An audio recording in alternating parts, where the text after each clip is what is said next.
इस तस्वीर में दिख रहा शख्स आज जिंदा होता अगर वो हिंदू नहीं होता, क्योंकि मारने वालों ने ना तो उसके राज्य के बारे में पूछा, ना भाषा के बारे में, ना ही जाति के बारे में। उन्होंने सिर्फ एक सवाल पूछा, क्या वो हिंदू है? और जब जवाब हाँ में मिला तो उसके सीने में गोलियां उतार दी गईं। ना कोई दया, ना कोई रहम, सिर्फ एक सवाल और उसके बाद मौत का फैसला। जम्मू कश्मीर के पहलगाम में जो कुछ हुआ उसने इंसानियत को झंझोड़ कर रख दिया। यह घटना मानवता को शर्मसार करने वाली थी और भारत की एकता पर एक बड़ा सवाल खड़ा कर गई।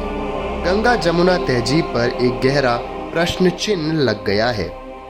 यह घटना कश्मीर की है, जहां अब तक 27 लोगों की मौत की पुष्टि हो चुकी है और यह आंकड़ा और भी बढ़ सकता है। लेकिन जिस तरह इन लोगों की हत्या की गई वो दिल दहला देने वाला है।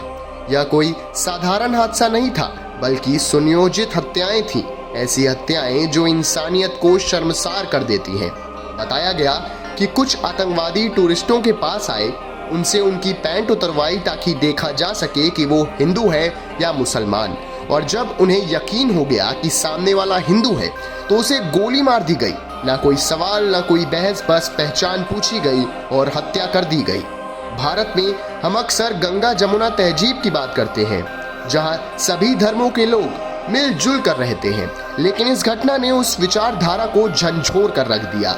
यह सवाल उठना लाजमी है कि अगर गोली मारने वाला किसी मजहब से नहीं था तो उसने मजहब पूछकर हत्या क्यों की?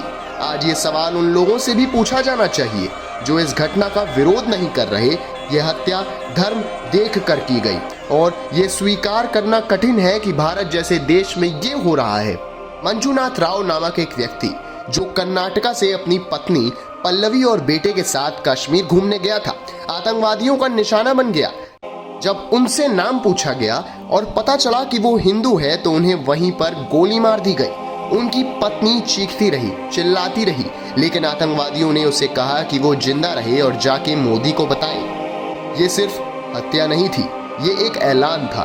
कश्मीर में हिंदू होना एक जुर्म है। ऐसी घटनाओं को केवल टारगेटेड किलिंग नहीं कहा जा सकता, ये सुनियोजित नरसंहार है। इतिहास गवाह है, 1989 से लेकर आज तक कश्मीर में हिंदुओं के खिलाफ हिंसा होती रही है।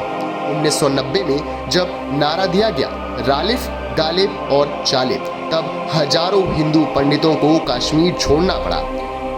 नदिया मार्ग, बीके गंजू और अन्य नरसंहार की कहानियां इस रक्तरंजित इतिहास का हिस्सा है, लेकिन इन सब को या तो नकारा गया या सेक्युलरिज्म की आड़ में नजरअंदाज कर दिया गया। आज अगर कोई ये कहता है कि यह घटनाएं सिर्फ संयोग है तो वो सच्चाई से आंखें मूंद रहा है। आतंकवादियों के लिए अब हिंदुओं का खून बहना सिर्फ जरूरत नहीं, शौक बन चुका है। न जाति देखी गई, न भाषा, न राज्य, सिर्फ ये पूछा गया, क्या तुम हिंदू हो? और जवाब मिलने पर हत्या कर दी गई।